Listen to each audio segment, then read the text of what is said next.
Alright, ladies and gentlemen, I'm your host, Chris Crenshaw, and we are live from the 336 once again for episode 151 of the A15 Exchange. And well.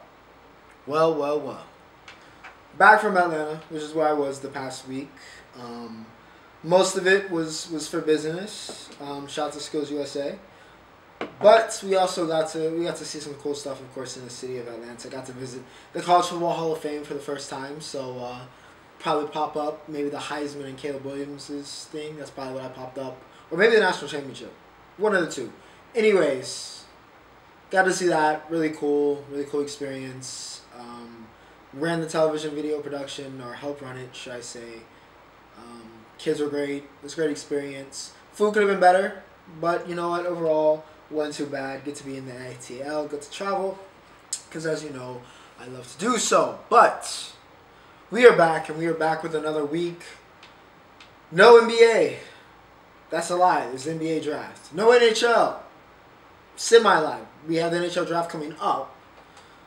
But most of the three major sports have come to a close. But we still do have baseball. We still do have the NBA draft, like I mentioned. And, of course, we have entertainment. But it shouldn't be as long of an episode as we've seen. But I've said that before. And we've had marathon episodes. So we will see. We will see. But as always, remember to like, share, and subscribe if you guys are enjoying the content. And as always, everything you're looking for can be found in the description below. So whether that is, I don't know, timestamps. You want to skip ahead, go straight to the NBA draft segment after the entertainment segment. Feel free to go ahead. It is there. And as always, my social media links are provided in the outro and in the description as well. But without further ado, ladies and gentlemen, before we talk about Wemby and the NBA draft, let's talk about baseball. Not the Braves. We're not going to talk about the Braves. This is an artifact from Atlanta. But we will talk about the NCAA first, because we have reached the final of the College World Series. And before I get to that, I have to show my appreciation. I have to show my love. I have to show and give a shout out to the best performance of the week, bar what could possibly happen today in the national championship between LSU and Florida. But that final LSU Wake Forest game, Rhett Lauder, Paul Skeens went crazy. I mean, went crazy. It was one of the best baseball games I think I've seen ever. And it was 0-0 for most of it. But it was just that good. Seeing the absolute two best pitchers in the game go at it and live up to the hype. Back and forth. Just, I mean, we had the best of the best. We got Dylan Cruz. Nick Kurtz was injured. Literally, Kurtz was about to come up at bat before Tommy Tanks hit the game-winning home run. It's just, it was crazy. All right, everybody showed up. Superstars were there. And Lauder and Skeen showed why they are the best in college baseball and soon to be two of the best pitching prospects in the minor leagues. And I don't reckon that they'll be there for long, especially not Skeens. But I had to say that. I had to give a shout out there. Dylan Cruz ended up winning the Golden Spikes Award, so shout out to DC3. Honestly, after that final College World Series performance, I kind of thought Skeens was going to get it. I know Cags has an argument with the pitching, and he's Jack Tani, and he has 31, now 33 home runs, and all that stuff, but I was still I was thinking Skeens, just off of how dominant he's been, but went to DC. He's a worthy, obviously, #1 overall pick. Potentially, we'll see what the way Skeens has been playing. But, yeah, Cruz gets it. #1 prospect, wins player of the year, wins the Heisman of college baseball. And they took game one. Ty Floyd had 17 strikeouts against Florida in game one. But game two yesterday was a completely different story, as Florida beat the brakes off of LSU. I mean, got it back in blood and beyond. They said, we're going to this game 3. It was the worst beating in the history of the College World Series. All types of offensive records went out the window. Florida won 24-4. 24-4. Wyatt Langford, #3 prospect in all of the MLB draft this year. Also a very good player. Yeah, he went 5 for 5, 6 RBIs, had a home run. The aforementioned Cags. Cags went 3 for 6, 2 home runs, 5 RBIs. Won the home run title last night. Ty Evans, hitting a merely .230, went 3 for 5, 2 home runs, back-to-back, by the way, 5 RBIs. Just a ridiculous offensive day for Florida, and LSU just it was horrific. Jordan Thompson had a nightmare. I mean, a nightmare. It was one of the worst defensive shortstop performances I've seen. They just could do nothing right. They could do nothing right. Thompson could do nothing right. LSU could do nothing right. The offensive production wasn't really there, and but the pitching was awful. The pitching was awful, and Florida teed off. Made a statement. And maybe it was LSU's fatigue catching up to him. Maybe it was the 20-plus innings they had played in the past 3 days. Maybe that started to catch up to him. But yeah, LSU gets hammered. But Game 3 of the National Championship is tonight. We will see what happens. I think it's tough. It's really, really, really tough. I think they're very evenly matched. Very evenly matched. Skeens really is the determinant. I will say if Skeens plays in this game, then LSU will win. How much Skeens plays is also going to be very important. If Skeens is playing and they're in a deficit, that could be different. But if Skeens plays and they have a chance in this game or plays a significant portion of this game, I don't know if he's going to start. I think LSU wins. If he's not a factor, I think Florida can win the national championship here and prevent LSU from getting that elusive 7th title. But we will see. It's been a very exciting College World Series and a very exciting college baseball season and what should be a really good draft. So, yeah, Florida, gets it done in Game 2. We will see what happens here in Game 3. Lavender Skeens live up to the hype, and Dylan Cruz win the Golden Spikes. But let's talk about the pros. Aaron Judge, as a Yankees fan, was just miserable for me. It's going to be out a lot longer than a lot of us expected.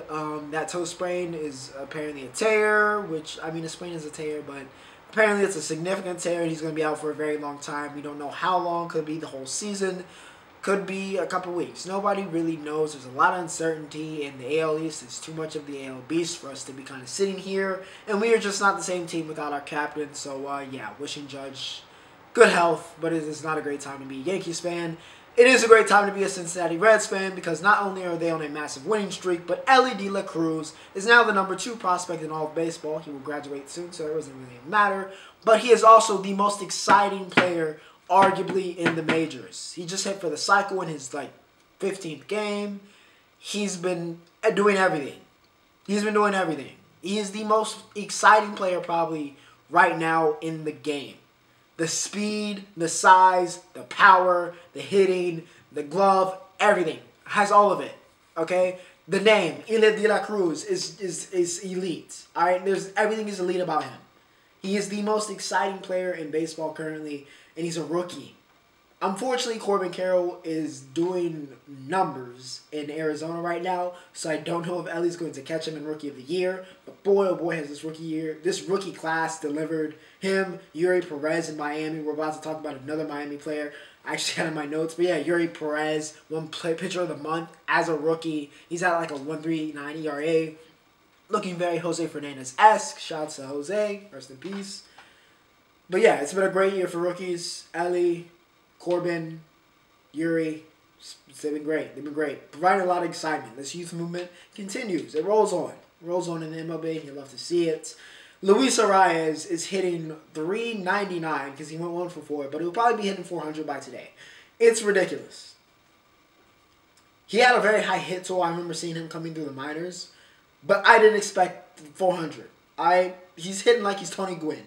We will see what happens, but Arias has been the best pure hitter in the game this year. We will see what happens with Miami. The 305 back in commission. We will see what happens, though, like I said. Now let's talk entertainment. I told you, we don't have too many major topics to talk about this week, all right? But we will talk entertainment. I didn't talk about Black Mirror last week, okay?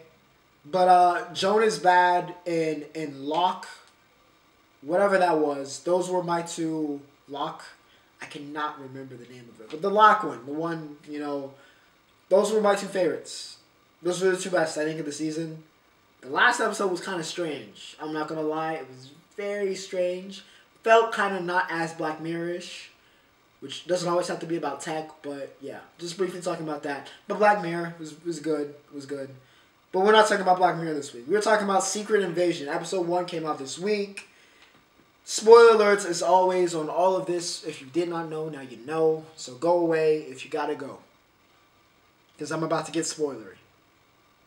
Gone? Alright. Maria! Maria! Maria! Kobe Schmalder. Maria Hill.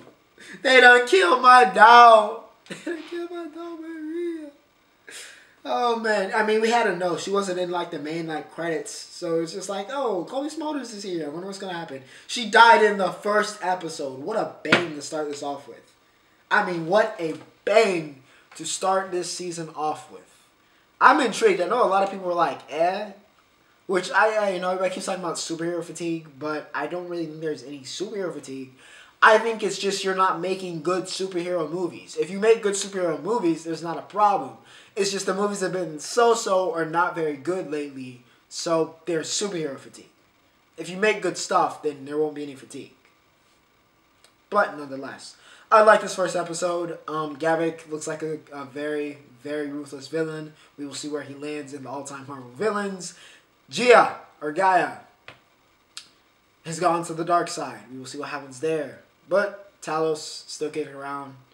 Love to see it. Talos and Nick Fury, almost called Samuel L. Jackson's character by his name. But yeah, Nick Fury, he's back off the ship. Him and Talos have to prevent the Skrulls from causing chaos and anarchy, which they haven't done a great job of, but, you know, Fury was a little sloppy. But we will see what happens. But Secret Invasion Episode 1, very good. Very good. We'll talk about it to go by the week. Idol. Todorus is losing control. Alright, he's lost the plot. He's lost the plot. Joss found out about Diane and Todorus. She felt very hurt. She was like, alright, I'm inviting my ex. I'm going to bang him while you're outside of this door. Todorus, we get to, you know, learn more and more about him. His name is Mauricio, for real. He's like a criminal. As we expect, he's just a slime ball, right? He's a slime ball. Stop calling The Weeknd, by the way, by Todorus and being like The Weeknd's doing this stuff. He's not. He's not. He's Todorus. The character's name is Todorus. Stop calling him The Weeknd. Alright? The Weeknd then is Todorus, okay? Anyways, pet peeve of mine. But the show's actually been getting better. It's still got its moments where it's like, alright, too much. But you know what? There was a solid story, I will say, underneath a lot of the glitz in the sexual content. There's actually a solid story in terms of manipulation and in truth. That kind of what goes on in, you know, Hollywood and show business. That's underneath that. So yeah, it's actually not been bad. It's been okay. I think the Idol, it's okay. It's a lot. I don't think it's necessarily. It has its moments where it's like, all right, this is some. But it also has some good story notes, so I can kind of see it's a show that had potential. You know, we don't know if it's going to be a season 2, but it's a show that had potential. But anyways, yeah, it's going to be interesting to see what happens. Diane continues. I don't know, and I'm not being like a homer, but Diane's character, I want more of her character, of Jenny's character. Like, that kind of concept and, like, her backstory and, like, her what's going on is sometimes more interesting than the main story. And I don't know what it is. I don't know if it's Jenny, like, projecting to the camera because she's obviously Jenny Kim, massive star. But, I don't know. Her character's more interesting sometimes than the main cast. But anyways, Diane versus Joss looks like next week. Mike Dean showed up and smoked a bunch of bowls and made some very compelling music. But, yeah, The Idol, it's been okay. It's been okay. Music. From The Idol, we had one of the girls, which of course highly anticipated. Jenny previewed at one of her, like, I forget which fashion company, I'm going to be completely honest. But she was with Simi Hayes and she previewed it and it sounded dope. Unfortunately, that was her only part on the song. And I needed more, but the song was still fire. One of the girls, it was a lot. But it was still fire. The Weeknd, Jenny. Lily Rose Depp apparently has a voice, which I didn't really expect. But it was good. Pretty good. It could have been better, but it was good. Anyways, cosign for me. Let's talk about albums and deluxes. But the big album this week, of course, was Business is Business. Young Thugger Rooney. Thugger. Sex. The man, the myth, the legend, Young Thug dropped from prison. Business is Business. Now, what rating would I be giving Business is Business? I don't think he really... he might have missed on one. I don't think I played this. Maybe like 1 or 2 songs on this album. Otherwise, I thoroughly enjoyed it. I'm going to give it a glorious, a very special 8.8. I'm gonna give it an 8.8. I'm gonna give it an 8.8. Could be higher. Could be a 9. Could be, you know, album of the year territory. 8.8, still very, very, very, very, very high. And of course, it's my favorite number twice. So that should tell you how I feel about this album. But OU went for Drizzy, of course, was heat. Drake gave him a hell of a verse. Drake, by the way, is dropping an album soon called For All the Dogs, What a Time to Be Alive. No pun intended. Uncle Em, also one of my standouts off of Business is Business. But yeah, Thug came through. Futures came through. Future literally came through, but also the features came through. But yeah, very, very good. Very, very, very, very, very good. 8.8 is what I gave it. But yeah, y'all can let me know how y'all felt about it. Business is Business. Glockhoma to the Deluxe. Key Glock gave us 8 extra songs to go along with his album that dropped, I think, last year or maybe early this year. I think it was last year, though. Sucker Free and Penny, I think, were my 2 standouts. I'm only on 1 listen of it, though, so trying to hold off. But thoroughly enjoyed it. He went 8 for 8. Glock can pretty much do no wrong in my eyes, though, so you know how that goes. But, yeah. Glockhoma 2, Heat, Sucker Free, Penny. I really could have chose a whole lot of Presidential Control. It was a lot of great songs. Very good stuff. Go listen to it. Huge go sign from me. But, yeah, great week. A great week of entertainment. We will see what happens next week, though. Draft day. A. Wiggins. F that other side. You stay winning. In the words of Aubrey Graham. But this was a very highly anticipated NBA draft, as there was a certain 7'5", he said he was 7'3", but we're gonna say 7'5". 7'5" French demigorgon that we've been talking about for the past 3 years. That it was finally time for him to be drafted, and of course we've known for a month where Victor Wembanyama was going, but Wemby finally was officially made a San Antonio Spur last week, as he went number 1 overall in his draft, the 2023 NBA draft. Now, as we all knew, Wemby was going to be a Spur, and it was no surprise. Not really a lot to talk about. We kind of talked about it already. I think it's a great fit. Of course, Popovich, historically great with big men. I don't know. The admirable, the big fundamental. Y'all know. Okay, and now he has the alien. So we will see what happens. Of course, they've got a very young roster. So can Keldon Johnson and a host of other young players. Not one of the great young cores, but of course with Wemby, it kind of is pushing towards that. But we will see what they put around it. But more people were more interested, I'm going to be completely honest, in Wemby's sister than actually Wemby in this draft. So shout out to Eve Wemby. Because she's a very, very beautiful woman. For those of us that know French, caught the beginning of what she said. If you don't know and you did not catch it, she asked if we could see her boobs. We could not. We could not. But that was a very funny moment from the first part of the draft. But Wemby's a Spur, as we saw. I mean, we all saw coming. The most intriguing thing was the second pick. What was the Hornets going to do? Nobody knew if it was going to be Bree Miller. Was it going to be Scoot? Who was it going to be? I mean, Shams and Woj were warned about it. All right? Shams was saying Scoot. Woj was like, it's Brandon Miller. We had no idea. I was like, okay, apparently it's going to be Scoot. Heading into the draft, it was Scoot. Then I was like, you know what? It could change. End up being B. Miller. It ended up being Brandon Miller. Brandon Miller is the Charlotte Hornet. I think it's a better fit than Scoot would have been on the team. But Scoot is a better player. So we'll see. We'll see. Not that Miller's not good. Not that he doesn't have potential. But it's kind of hard to pass up a player like Scoot. With the hype around him, I'm a little bit less. I mean, I'm still very high on Scoot. And I think he could be a franchise point guard. But I'm a little bit less high on him as some other people are. That are like super high. He'd been number 1 overall pick in, you know, the last 10 drafts. But I'm a little bit less high. But I still rate Scoot very, very highly. But B. Miller, I think, was the better fit, so to speak. But we will see what happens. They did get Amari Bailey in the second, which I liked. I think Amari dealt with, you know, injuries at UCLA, and he played very well in that second half of the season. He fell because of the time he missed. I still think he could be a very, very good player. How that shot develops is going to be important, but he's got the athleticism, he's got the mindset. So I really like that pickup for Charlotte, and we will see what happens. They drafted a lot of guards, which I was like, they do not need any more guards. But they got B. Miller. We will see what happens. That was MJ's, I guess, last pick, allegedly, of the Hornets era with him. Scoot, of course, goes to Portland, which, great pickup for Portland. Dame, we'll see how he feels about it. I also have questions about this fit. Now, you kind of have to pick best available. I get it.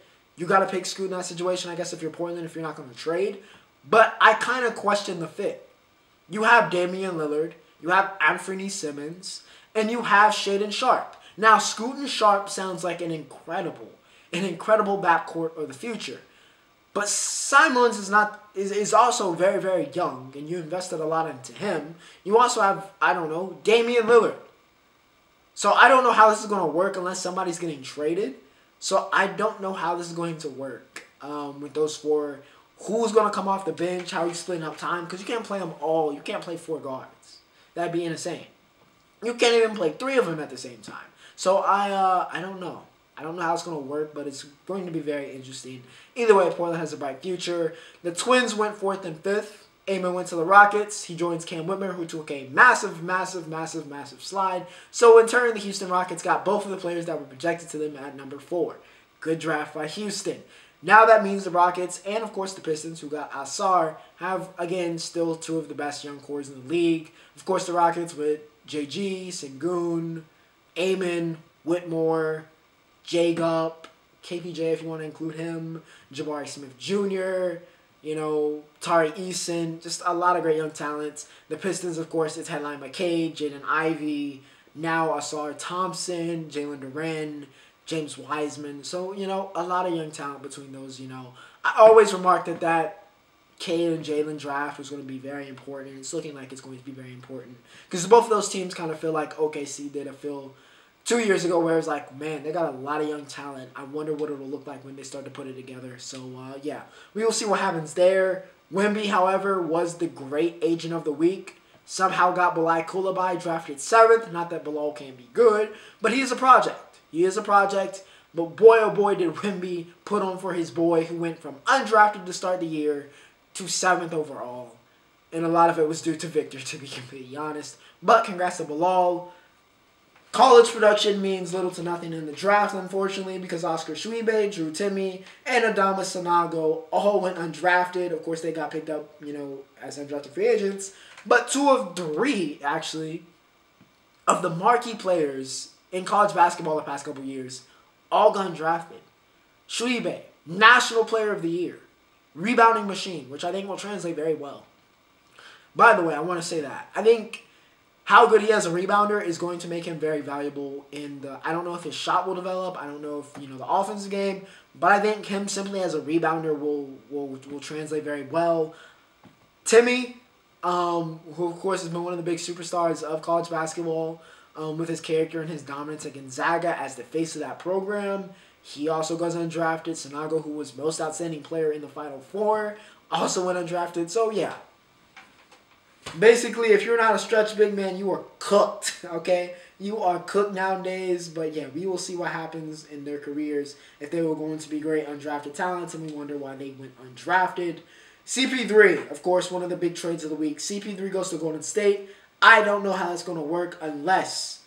and me and my friends went, by the way, we need to have guests soon. I said this before, but we need to, we need to have guests soon. We need to have guests soon, and I have a vision, and I need to implement it soon. But me and my friends were going back and forth on this trade. I am not a believer in CP3 starting with Clay and Steph and Dre if he comes back and Looney. I don't think that's a winnable, a good team. I think that's dire to dire defensively. Absolutely dire defensively, and they're going to get carved up. So unless CP3 is content with coming off the bench, I really don't know how this is going to work, but we will see. I have been proven wrong. Most of the time I'm right, but I've been wrong. So maybe I'm wrong. And one of the very few times, maybe this is one of those times. But yeah, I don't really rate this. Jordan Poole gets to drop 30 shots a game as team commander of Washington. Or maybe he develops into that player we saw 2 years ago. I don't know, but I'm expecting Tank Commander Poole to put up 20 plus on a very, very inefficient percentage. But we will see. Wizards also got a lot of picks out of it. So overall, honestly, I think they won the trade. We will see. Golden State seems to be going all in. They know that their window is closing. They're not really investing in the future anymore, even though they have some young talent. I think they want to win now. They know we've got Curry, Clay, and Dre for I don't know how much longer, and we might not even have Dre this year. So we gonna see. We going all in, and we're gonna stack talent and stack veterans. And they got CP3, and I just don't know how it's gonna fit, but we will see. As always. And with that said, ladies and gentlemen, we have reached the roundup. Very brief roundup this week. Ross Chastain wins in Nashville, so he gets the guitar. Almost it was a good day for my 23-11 boys. Almost was a good day. It was a great weekend, and I was ready to send the team congratulations. I felt it, but it just wasn't to be. But Ross Chastain, dominant performance, led 99 laps. He was great all weekend. He gets the win at Nashville, gets the guitar. NHL draft is this week. Similar to the Wemby situation, Connor Bedard will become a Chicago Blackhawk, as we all know, as we all expect. However, who's going number 2? Nobody knows. Is it Leo Carlson? Is it Adam Fantinelli? Hell, is it Will Smith?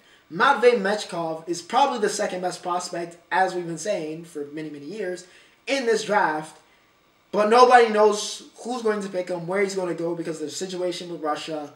It's just madness. All right, after pick 1, it is insane, but there is a lot of talent. So if you want to watch an NHL draft, I don't know what the coverage is going to be like, but if you want to watch an NHL draft and you're trying to get into hockey, this is the draft for you. We have a generational talent and a bunch of really, really good young talent coming into the draft this year. So I rate it. I'll be watching on Wednesday. But yeah, only thing that's guaranteed is that Bedard is a Blackhawk.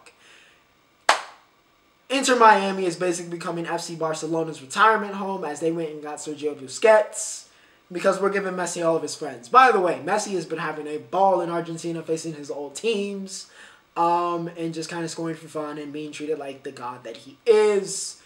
But he still has it. So I'm very curious, to be completely honest. I feel like he could obliterate the MLS. Not that I rate the MLS as lots as some people do, but Messi is still one of the best players in the world. So unless he coast in Miami, he could do some otherworldly stuff. He's set to debut late July. We will see what happens. As I've said so many times in this episode, which has really been the episode of we will see what happens. But yeah, Busquets, Messi, who's next? Who's next? Who's next from Barcelona? And is PQ coming? Is Gerard PQ coming? Shakira won't be coming to Miami anymore in that case. But is PQ coming too? You know, what's going on? All right, what's going on? But yes, we will see what happens. Ilia Tapora in the UFC had another great performance. He is a contender. We had a UFC Fight Night. Macy Barber beat the brakes off of Amanda Rivas. Sadiq in PFL had that great spinning kick to finish off. And yeah, that's it. That's it for episode 151. I hope you guys enjoyed. Should have been a shorter episode. We will see what happened and go into editing. But yeah, short episode, summer episode. Back from ATL, back in the 336. See you next week, or see you for the reactions this week. But without further ado, Ocho signing